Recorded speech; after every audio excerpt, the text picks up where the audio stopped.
ಹಿಂದೂ ಧರ್ಮದ ಋಷಿಮುನಿಗಳ ಕೊಡುಗೆಯಾಗಿರುವ ಜ್ಯೋತಿಷ್ಯ ಶಾಸ್ತ್ರವನ್ನು ತಂತ್ರಜ್ಞಾನ ಬಳಸಿಕೊಂಡು ಸಿದ್ಧಪಡಿಸಿರುವ ಗೋಲ್ಟ್ರಿ ಆಸ್ಟ್ರೋ ಆಪ್ ಮುಖಾಂತರ ನಿಮ್ಮ ಜೀವನದಲ್ಲಿನ ವಿದ್ಯಾಭ್ಯಾಸ, ಆರೋಗ್ಯ, ವೃತ್ತಿ, ಮದುವೆ ವಿಚಾರ, ಪ್ರಶ್ನಾಶಾಸ್ತ್ರದಂತಹ ವಿಚಾರಗಳ ಬಗ್ಗೆ ಅತ್ಯಂತ ಸರಳ ರೀತಿಯಲ್ಲಿ ತಿಳಿಯಬಹುದಾಗಿದೆ. ಪಂಡಿತ್ ದಿನೇಶ್ ಗುರೂಜಿಯವರು 2016ರಿಂದ ವಿದ್ಯಾರ್ಥಿಗಳಿಗೆ ಜ್ಯೋತಿಷ್ಯವನ್ನು ಹೇಳಿಕೊಟ್ಟು ಅಸಂಖ್ಯಾತ ವಿದ್ಯಾರ್ಥಿಗಳ ಜೀವನಕ್ಕೆ ಬೆಳಕಾಗಿದ್ದಾರೆ.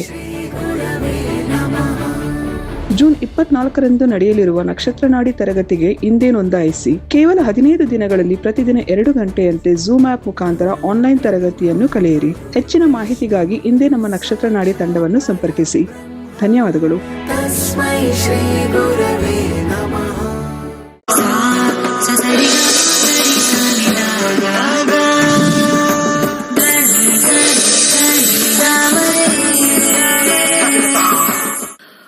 ಓಂ ಶ್ರೀ ಗುರುಭ್ಯೋ ನಮಃ. ಹರಿಹಿ ಓಂ. ಜ್ಞಾನಾನಂದಮಯಂ ದೇವಂ ನಿರ್ಮಲಸ್ಫಟಿಕಾಕೃತಿಂ ಆಧಾರಾಂ ಸರ್ವವಿದ್ಯಾನಾಂ ಹಯಗ್ರೀವಂ ಉಪಾಸ್ಮಹೇ. ಓಂ ನಮೋ ಭಗವತೆ ವಾಸುದೇವಾಯ. ಓಂ ನಮೋ ನಾರಾಯಣಾಯ. ನಮಸ್ಕಾರ. Welcome to Nakshatranadi. ಜೂನ್ 24ನೇ ತಾರೀಕು ನಮ್ಮ 102ನೇ ಬ್ಯಾಚ್ ಇದೆ. ಬೆಳಗ್ಗೆ 11ರಿಂದ 1 ಗಂಟೆ ಒಂದು ಬ್ಯಾಚ್ ಇರ್ತಕ್ಕಂಥದ್ದು. ಸಂಜೆ 7ರಿಂದ 9 ಗಂಟೆಗೆ ಬ್ಯಾಚ್ ಇರ್ತಕ್ಕಂಥದ್ದು. 2 ಗಂಟೆಗಳ ಕಾಲ 15 ದಿವಸ ಇರುತ್ತೆ. ವಾಟ್ಸ್ಆಪ್ ಗ್ರೂಪ್ ಮಾಡ್ತೀವಿ. ಹಾಗೆ ಆ ಗ್ರೂಪಲ್ಲಿ ಸಾಕಷ್ಟು ವಿಶ್ಲೇಷಣೆ ಇರುತ್ತೆ. ಮತ್ತೆ ಝೂಮ್ ಮೀಟಲ್ಲಿ ಕ್ಲಾಸ್ ತಗೊಳ್ತೀವಿ. 1-to-1 ಇಂಟ್ರಾಕ್ಷನ್ ಇರುತ್ತೆ. ಯಾವುದೇ ರೀತಿಯ ಅನುಮಾನ ಬೇಡ, ಕಲ್ತ್ಕೊಳ್ಳಿ. ಬಹಳ ಫಸ್ಟ್ ಕ್ಲಾಸ್ ಆಗಿ ಈಸಿಯಾಗಿ ಕಲ್ತ್ಕೋಬಹುದು. ಇವತ್ತು ವಿಶೇಷವಾಗಿ ಆದ್ಯಂತ ನಡೆದಿರತಕ್ಕಂಥ ಈ ಒಂದು ಎಲೆಕ್ಷನ್ ವಿಚಾರದಲ್ಲಿ ಬಂದಾಗ, ಈಗ ಸದ್ಯಕ್ಕೆ NDA ಮೈತ್ರಿಕೂಟ ಗವರ್ಮೆಂಟ್ ಫಾರ್ಮೇಷನ್ ಮಾಡತಕ್ಕಂಥದ್ದು ಅಂತ ಬಹುತೇಕ ನಿರ್ಣಯ ಆಗಿದೆ. ಇಂಥ ಸಂದರ್ಭದಲ್ಲಿ ಸಾಮಾನ್ಯವಾಗಿ ಪ್ರಮಾಣ ವಚನ ಮಾಡತಕ್ಕಂಥದ್ದು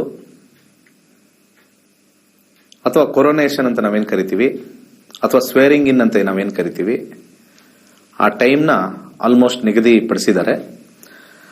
ಅವರು ನಿಗದಿಪಡಿಸಿರ್ತಕ್ಕಂಥ ಒಂದು ಸಮಯನ ನಾನು ತಗೊಂಡು ಹೇಗಿರುತ್ತೆ ಈ ಒಂದು NDA ಸರ್ಕಾರ, ಹೇಗಿರುತ್ತೆ, ಯಾವ ರೀತಿ ಬರ್ತಕ್ಕಂಥ ಒಂದು ವಿಚಾರ ಅಂತ ಹೇಳಿ ಅದ್ರ ಬಗ್ಗೆ ನೋಡೋಣ. ಅದಕ್ಕಿಂತ ಮುಂಚೆ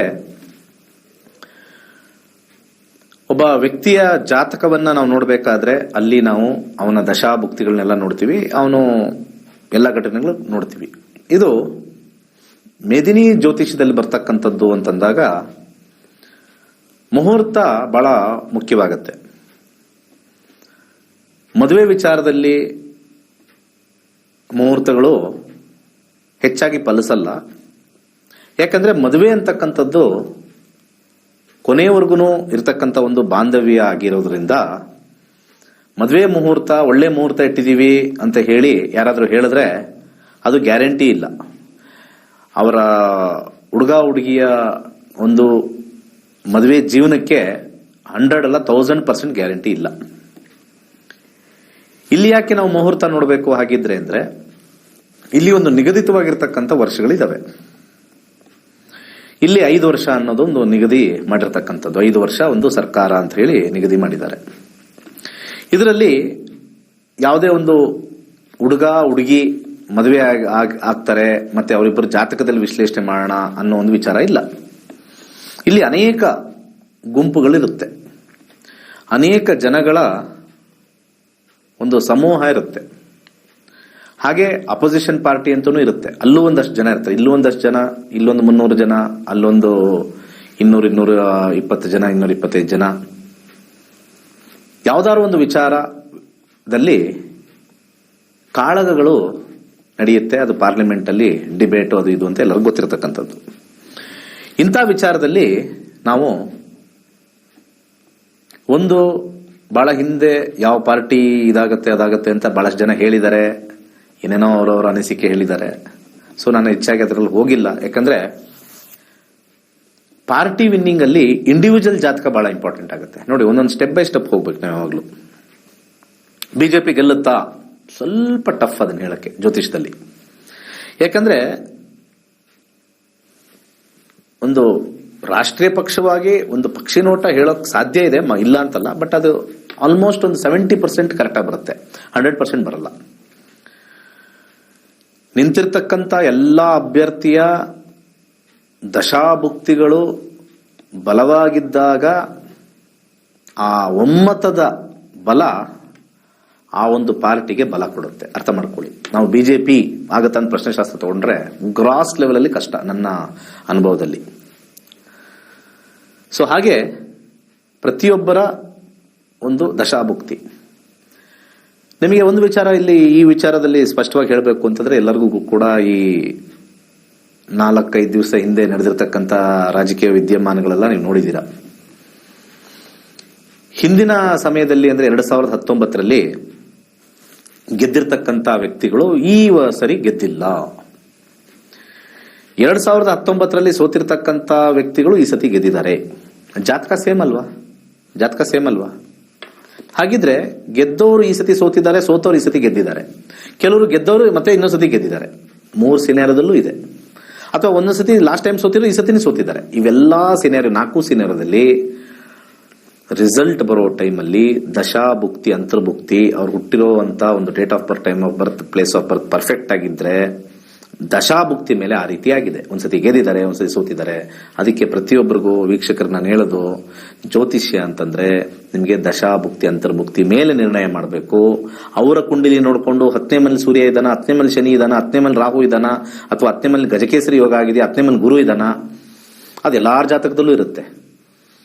ದಶಾಭುಕ್ತಿಗಳಲ್ಲಿ ಆ ವಿನ್ನಿಂಗ್ ಕಾಂಬಿನೇಷನ್ ಆಗಿರ್ತಕ್ಕಂಥ 6ನೇ ಮನೆ, 10ನೇ ಮನೆ, ಅಥವಾ 10ನೇ ಮನೆ, 11ನೇ ಮನೆ ಅಲ್ಲಿ ನಮಗೆ ಕ್ಲಿಯರ್ ಆಗಿ ಬಂದಿರಬೇಕು, ನಕ್ಷತ್ರ ಲೆವೆಲ್ ಅಲ್ಲಿ ಬಂದಿರಬೇಕು.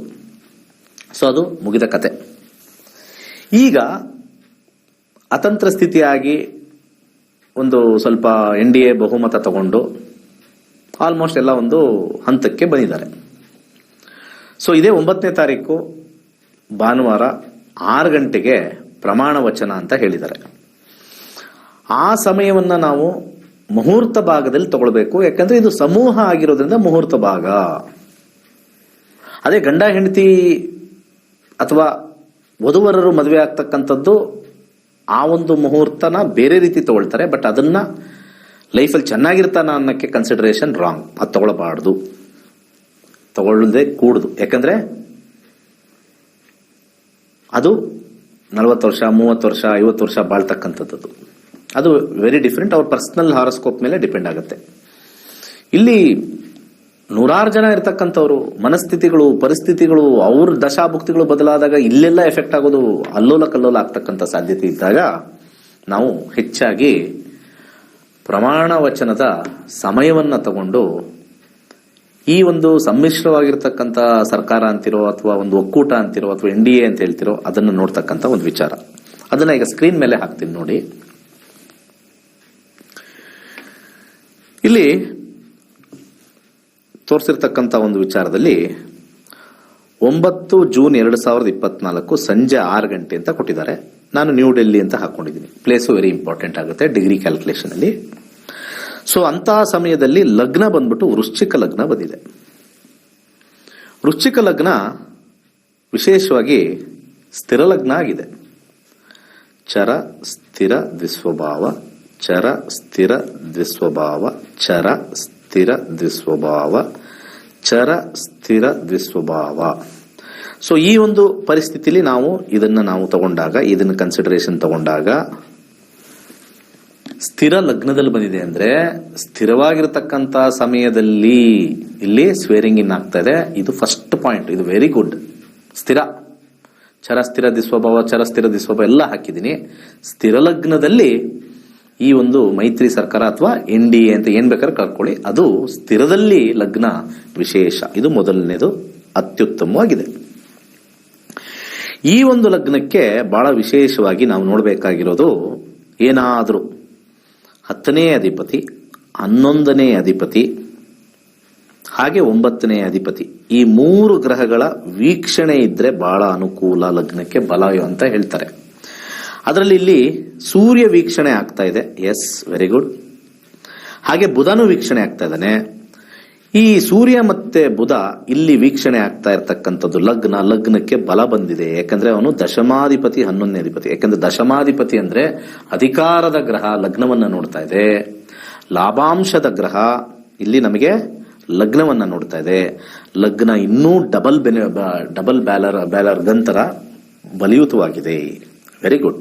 ಯಾಕಂದ್ರೆ ಇಲ್ಲಿ ಸೂರ್ಯ ಮತ್ತೆ ಬುಧನ ಕಾಂಬಿನೇಷನ್ ಇದೆ.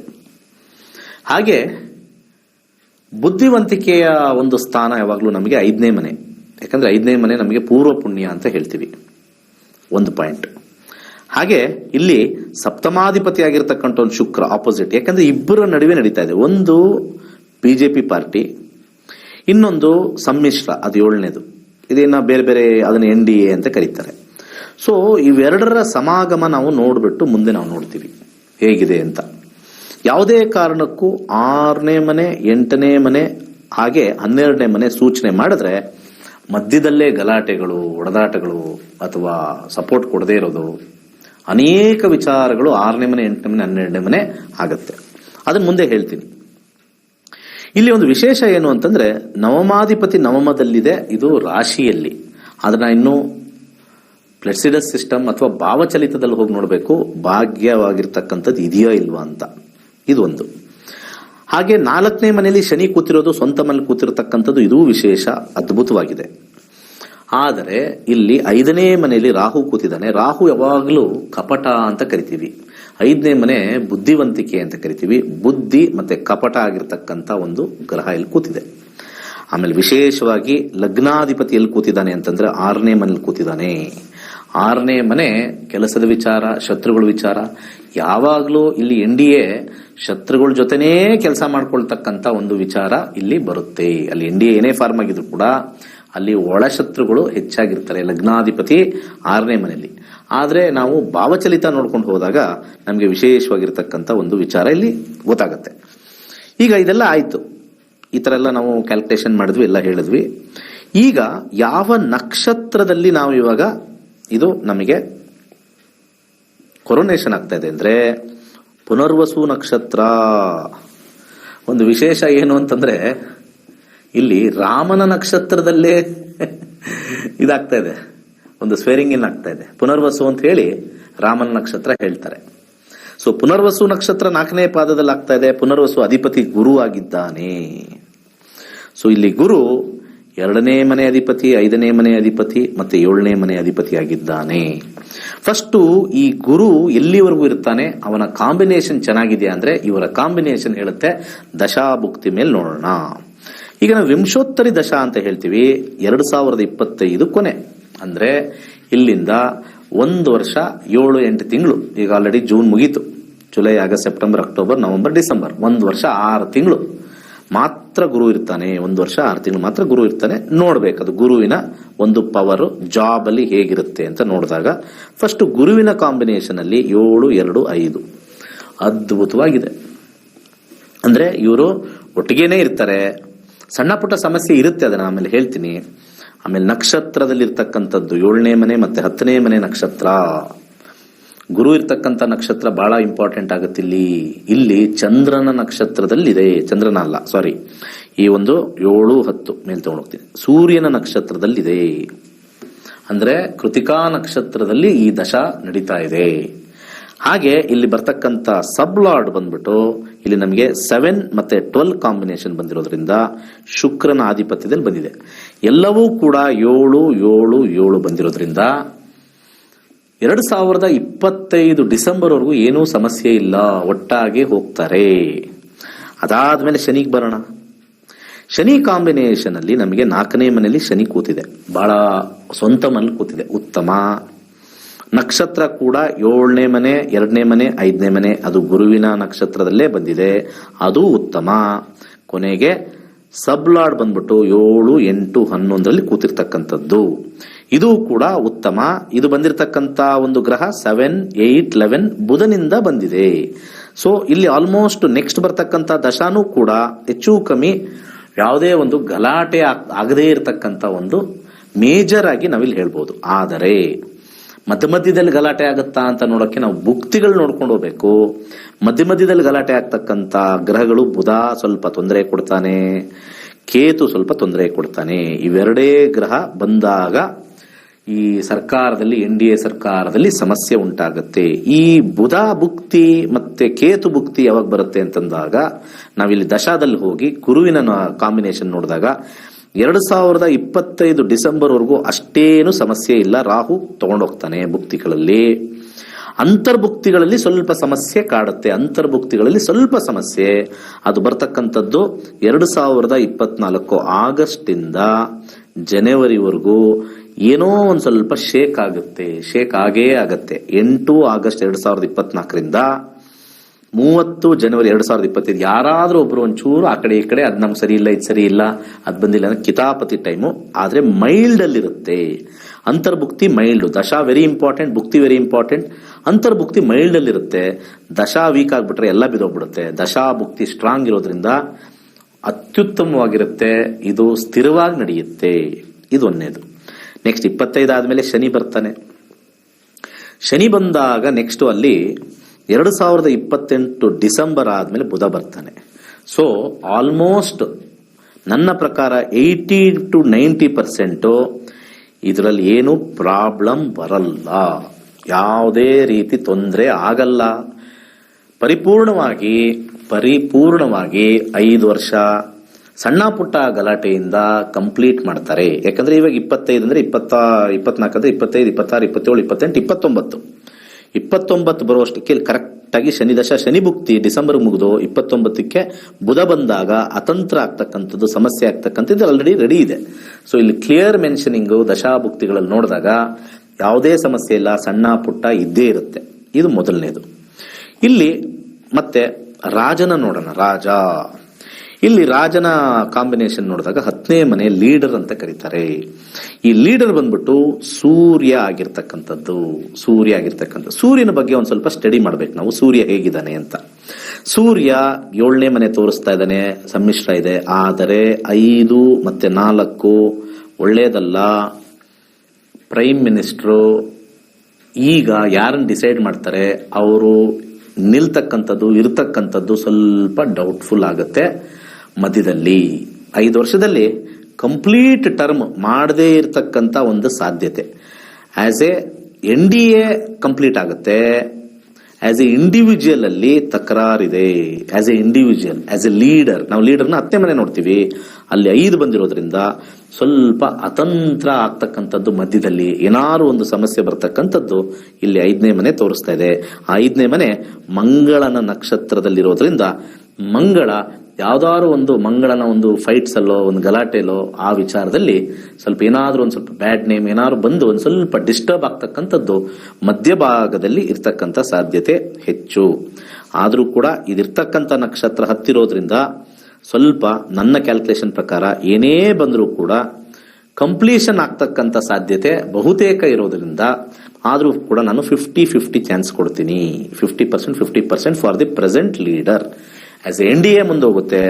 ಆಸ್ ಎ ಲೀಡರ್ 50-50 ಚಾನ್ಸಸ್ ಇದೆ. ಯಾಕಂದ್ರೆ ಲೀಡರ್ ನಾವು 10ನೇ ಮನೆಯಿಂದ ನೋಡ್ತೀವಿ. 10ನೇ ಮನೆ ಈಸ್ ದಿ ಓನರ್ಶಿಪ್ ತಗೊಳ್ತಾನೆ. ಆ ಓನರ್ಶಿಪ್ ಗ್ರಹ ಬಂದ್ಬಿಟ್ಟು ಸೂರ್ಯ ಆಗಿದ್ದಾನೆ. 9ನೇ ಅಧಿಪತಿ ಆಗಿರ್ತಕ್ಕಂಥವನು ಚಂದ್ರ. ಈಗ ಲಕ್ ಏನಾರು ಇದೆಯಾ ಅಂತ ನಾವು ನೋಡಿದಾಗ ಇಲ್ಲಿ ನಾವು ಲಕ್ ಅಂತ ಒಂದು ಫ್ಯಾಕ್ಟರ್ ನೋಡ್ತೀವಿ. ಲಕ್ ಅನ್ನೋದು 9ನೇ ಮನೆ. ಶಾಸ್ತ್ರದ ಪ್ರಕಾರ ನವಮಾಧಿಪತಿ ನವಮದಲ್ಲಿದ್ರೆ ಅದು ಅತ್ಯಂತ ಶ್ರೇಷ್ಠ, ದೈವ ಬಲ ಇದೆ ಅಂತ ಅರ್ಥ. ಇಲ್ಲಿ 9ನೇ ಮನೆ ಯಾವಾಗ್ಲೂ ನಮಗೆ ದೈವ ಬಲ ಅಂತ ಕರೀತಾರೆ.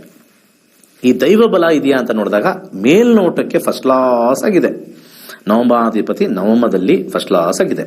ಹಾಗೆ ಲಗ್ನಾಧಿಪತಿ 6ರಲ್ಲಿದೆ ಅಂತ ಅದನ್ನು ಹೇಳ್ತಾ ಇದ್ದೀನಿ. ಆದ್ರೆ 6ನೇ ಮನೆ ಹಿಂದಕ್ಕೆ ಹೋಗಿದೆ. 5ನೇ ಮನೆ ಭಾವಚಲಿತ ಪ್ರಕಾರ ಹಿಂದೆ ಹೋಗಿದೆ. ಅದಕ್ಕೆ ಇಲ್ಲಿ ಮಂಗಳನಲ್ಲಿ ನಿಮಗೆ 6ನೇ ಮನೆ ತೋರಿಸಲ್ಲ, 5ನೇ ಮನೆ. 5ನೇ ಮನೆ ಜನರಲಿ ಈ ಕೆಲಸದ ವಿಚಾರದಲ್ಲಿ ಬ್ಯಾಡ್, ಜಾಬ್, ಬಿಸ್ನೆಸ್, ಫಿನಾನ್ಸ್ ಅಂತ ಬಂದಾಗ ಇದು ಬ್ಯಾಡ್ ಕಾಂಬಿನೇಷನ್. ರಾಜನಿಗೆ ಒಂದು ಸ್ವಲ್ಪ 10ನೇ ಮನೆ ಅಧಿಪತಿಗೆ ಸ್ವಲ್ಪ ನೆಗೆಟಿವ್ ಕಾಂಬಿನೇಷನ್ ತೋರಿಸ್ತಾ ಇರೋದ್ರಿಂದ ಸ್ವಲ್ಪ ಬಹಳಷ್ಟು ಕೇರ್ಫುಲ್ ಆಗಿರಬೇಕು. ಇದು ರಾಜನಿಗಾಯ್ತು. ಈಗ ಏನಾದ್ರೂ ದೈವ ಬಲ ಇದೆಯಾ ಅಂತ ನೋಡಿದಾಗ ದೈವ ಬಲ ಲಾಸ್ಟ್ ಅಲ್ಲಿ ನೋಡ್ತೀವಿ ನಾವು. ಎಲ್ಲಾನು ಇದೆಲ್ಲ ಆಗ್ಲಿ ಏನೇ ಇರ್ಲಿ, ಇವತ್ತು ನಡೆದಿರ್ತಕ್ಕಂಥ ವಿದ್ಯಮಾನಗಳು ದೇಶದಲ್ಲಿ ಏನೇ ಅತಂತ್ರ ಬಂದರೂ ಕೂಡ ಕೊನೆಗೆ ಯಾವುದೋ ಒಂದು ರೂಪದಲ್ಲಿ ದೈವ ಬಲ ಇದ್ದೇ ಇರಬೇಕು. ಮುಂದೆ ಈ ಒಂದು ದೇಶ ಸುಭಿಕ್ಷವಾಗಿ ಹೋಗ್ಬೇಕು ಅಂದ್ರೆ, ಯಾಕಂದ್ರೆ ಎಲ್ಲ ಮೇಲ್ಗಡೆ ಇರತಕ್ಕಂಥ ಗ್ರಹಗಳು ನಕ್ಷತ್ರಗಳು ಅವಕ್ಕೂ ಒಂದು ಕೆಲಸ ಇರ್ತವೆ, ಅರ್ಥ ಮಾಡ್ಕೋಬೇಕು. ನಾನು ಸೈನ್ಸು ಇವೆಲ್ಲ ಜ್ಯೋತಿಷ್ಯ ನಂಬಲ್ಲ ಅಂತ ಎಲ್ಲ ಹೇಳ್ತೀರಾ, but there is something which is in motion. That motion is nothing but energy. ಆ ಎನರ್ಜಿ ನಮಗೆ ಬ್ಯಾಡ್ ಎನರ್ಜಿ ಗುಡ್ ಎನರ್ಜಿಯಾಗಿ ಬರುತ್ತೆ. ಇಲ್ಲಿ ಬಲು ಮುಖ್ಯವಾಗಿ ಚಂದ್ರ 8ನೇ ಮನೆಗೆ ಹೋಗಿದ್ದಾನೆ ಅಂದ್ರೆ ಇಲ್ಲಿ ಸ್ವಲ್ಪ ಪ್ರಾಬ್ಲಮ್ಯಾಟಿಕ್ ಟೈಮ್, ಇದು ಪ್ರಾಬ್ಲಮ್ಯಾಟಿಕ್ ಟೈಮ್. ಸೊ ಇಲ್ಲಿ ಸ್ವಲ್ಪ ದೈವವಾಗಿರ್ತಕ್ಕಂಥದ್ದು, ಅದೃಷ್ಟ ಇರ್ತಕ್ಕಂಥದ್ದು ಎಲ್ಲೋ ಒಂದು ಕಡೆ ಪ್ರಾಬ್ಲಮ್ ಹೊಡಿತಾ ಇದೆ. ಅದು ಬುಧನಲ್ಲಿ ಒಂದು ಸ್ವಲ್ಪ ಹೊಡಿತಾ ಇದೆ, ಮತ್ತೆ ಕೇತುನಲ್ಲಿ ಹೊಡಿತಾ ಇದೆ.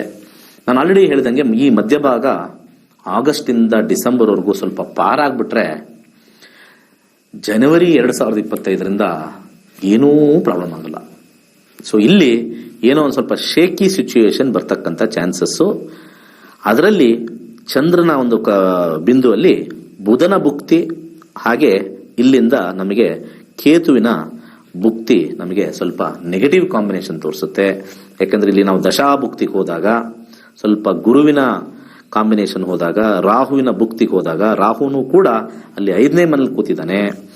ಸೊ ಅಲ್ಲಿ ನಮಗೆ ಈ ಒಂದು ಆಗಸ್ಟ್ ಇಂದ ಜನವರಿ, this is a very dangerous period.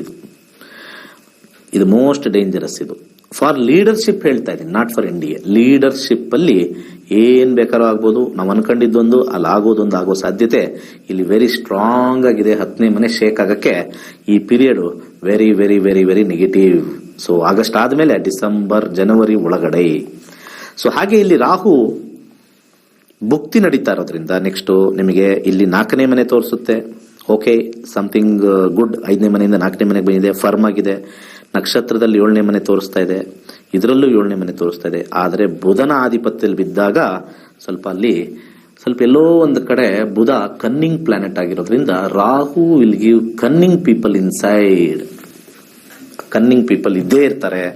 ಇದು ನನ್ನ 30 ವರ್ಷದ ಅನುಭವದ ಒಂದು ಸಣ್ಣ ಡೀಟೇಲಿಂಗ್ ಕೊಟ್ಟಿದ್ದೀನಿ. ಸೊ ನನ್ನ 30 years ಆಫ್ ಎಕ್ಸ್ಪೀರಿಯನ್ಸ್ ಅಲ್ಲಿ ಸಾಕಷ್ಟು ವಿಚಾರಗಳು ನಾನು 2019ರಿಂದ ಹೇಳಿದ್ದೀನಿ. ಕೊರೋನಾ ಬಗ್ಗೆ ಹೇಳಿದ್ದೀನಿ. 2019 ಏಪ್ರಿಲ್ ಉಗಾದಿ ಭವಿಷ್ಯದಲ್ಲಿ ಕೊರೋನಾ ಹೇಳಿದ್ದೀನಿ. ಯಾವುದೋ ಒಂದು ವೈರಸ್, ಕೊರೋನಾ ಅಂತ ಹೆಸರು ಗೊತ್ತಿರಲಿಲ್ಲ, ಯಾವುದೋ ಒಂದು ವೈರಸ್ ಬರುತ್ತೆ, ಎಂಟೈರ್ ವರ್ಲ್ಡ್ ನ ಶೇಕ್ ಮಾಡುತ್ತೆ, ತುಂಬಾ ಹೈಜೀನಿಕ್ ಆಗ್ಬಿಡ್ತಾರೆ, ಎಲ್ಲರೂ ಸ್ವಲ್ಪ ಕೈ ತೊಳ್ಕೊಳ್ಳೋದು, ಅದು ಇದು ಭಯ ಬಂದ್ಬಿಡುತ್ತೆ ಅಂತೆಲ್ಲ ಕ್ಲಿಯರ್ ಆಗಿ ನಾನು ಏಪ್ರಿಲ್ ನೀವು ನನ್ನ ಯೂಟ್ಯೂಬ್ ಅಲ್ಲಿ ಹೋಗಿ ನೋಡ್ಬೋದು. ಸೊ ಬಹಳ ಅದ್ಭುತವಾಗಿರ್ತಕ್ಕಂಥದ್ದು ನಾನು ಹೇಳಿದ್ದೀನಿ. ದೈವ ಪ್ರೇರಣೆಯಿಂದ, ಸರಸ್ವತಿಯ ಒಂದು ಆಶೀರ್ವಾದದಿಂದ ಅದೆಲ್ಲ ನಡೀತು. ಬಟ್ ಆದ್ರೆ ಅದು ನಡಿಬೇಕು ಅನ್ನೋ ಇಚ್ಛೆ ಅಲ್ಲ, ಬಟ್ ಆಗಬಾರ್ದು.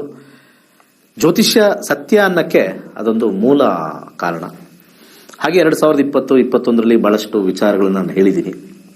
ಇವತ್ತಿನ ಕಾಲಮಾನದಲ್ಲಿ ಏನಾಗಿದೆ, ಎಲ್ಲರೂ ಎಲ್ಲಾ ವಿಚಾರನೂ ಜ್ಯೋತಿಷ್ಯದಲ್ಲಿ ಹೇಳ್ತಕ್ಕಂಥದ್ದಿದ್ದಾಗ ಸತ್ಯವಾಗಿರ್ತಕ್ಕಂಥ ಜ್ಯೋತಿಷ್ಯ ಎಲ್ಲೋ ಒಂದು ಕಡೆ ಎಲೆಮರೆ ಕಾಯಾಗಿ ಬಿದ್ದಿರ್ತಕ್ಕಂಥದ್ದು. ನಾನು ಆಲ್ರೆಡಿ ಹೇಳಿದ್ದೀನಿ, ಯಾರೋ ಒಬ್ರು ದೊಡ್ಡ ದೊಡ್ಡ ಚಾನೆಲ್ ಕುತ್ಕೊಂಡು ದೊಡ್ಡದಾಗಿ ಹೇಳಿದ್ರೆ ಅವ್ರಿಗೆ ವ್ಯೂಸ್ ಬಂದು ಹಾಗೆ ಹೀಗೆ ಅಂತ ಹೇಳ್ಬಿಡ್ತಾರೆ. ಆಟಾಟೋಪು ಭಯಂಕರ ಹಾಗೆ ಹೇಳ್ತಾರೆ. ಯಾರೋ ಒಬ್ರು ಎಷ್ಟೊಂದು ನೋಡ್ತಾ ಇದ್ದೆ, ಈ ಸತಿ ಯಾರೋ ಇನ್ನೊಬ್ರು ಬರ್ತಾರೆ, ಲೇಡಿ ಪ್ರಧಾನಿ ಆಗ್ತಾರೆ, ಏನೇನೋ ಹೇಳಿದ್ರು. ದೈವ ನಿರ್ಣಯ, ಅದು ನಮ್ಗೇನು ಹೇಳಕ್ಕಾಗಲ್ಲ. ಒಟ್ನಲ್ಲಿ ಬಹಳಷ್ಟು ವಿಚಾರಗಳನ್ನ ನಾವು ಜ್ಯೋತಿಷ್ಯದಲ್ಲಿ ವಿತ್ ಡಿಸ್ಕ್ರಿಪ್ಷನ್ ಹೇಳಿದಾಗ ಅದಕ್ಕೊಂದು ವ್ಯಾಲ್ಯೂ ಇರುತ್ತೆ. ಇಲ್ಲ ಅಂದ್ರೆ ತುಂಬಾ ಜನ ಜ್ಯೋತಿಷರು ಅವರ ದಶಾಭುಕ್ತಿ ಚೆನ್ನಾಗಿರೋದ್ರಿಂದ, ಕೆಲವೊಂದ್ಸತಿ ದಶಾಭುಕ್ತಿಗಳು ಚೆನ್ನಾಗಿದ್ದಾಗ ಅವ್ರು ಏನ್ ಹೇಳಿದ್ರು ನಡೆಯುತ್ತೆ. ಸುಮ್ಮನೆ ಒಂದು ಊಹೆಯಿಂದ ಹೇಳಿದ್ರು ಕೂಡ ನಿಜ ಆಗುತ್ತೆ. ಅದು ಅವರ ಒಂದು ಹಣೆ ಬರಹ. ನಾನು ಅದನ್ನೆಲ್ಲ ಅರ್ಥ ಮಾಡ್ಕೊಂಡಿದ್ದೀನಿ. ಯಾಕೆ ಕೆಲವರು ಜ್ಯೋತಿಷ್ಯದ ಜ್ಞಾನ ಇಲ್ಲ, ನಾನು ಪರ್ಸನಲ್ ಆಗಿ ಹೇಳ್ತೀನಿ ಅವ್ರನ್ನ, ಬಟ್ ಅವ್ರ ದಶಾಭುಕ್ತಿಗಳು ಅದ್ಭುತವಾಗಿ ಕೆಲಸ ಮಾಡೋದ್ರಿಂದ ಎಲ್ಲಾರನ್ನೂ ನಂಬತಕ್ಕಂತ ಒಂದು ಕೆಲಸ ಇದು. ಮೊನ್ನೆ ಯಾರೋ ಒಬ್ರು ಆಂಧ್ರದಲ್ಲಿ ಬಹಳ ಫೇಮಸ್ ಅಸ್ಟ್ರಾಲಜರು ಹಾಗಾಗತ್ತೆ ಹೀಗಾಗತ್ತೆ ಅಂತ ಹೇಳಿದಾಗ, ಇದಕ್ಕಿಂತ ಮುಂಚೆ ನಡೆದಿದ್ದೆಲ್ಲ ಸಿಕ್ಕಾಪಟ್ಟೆ ಕ್ಲಿಕ್ ಆಯ್ತು.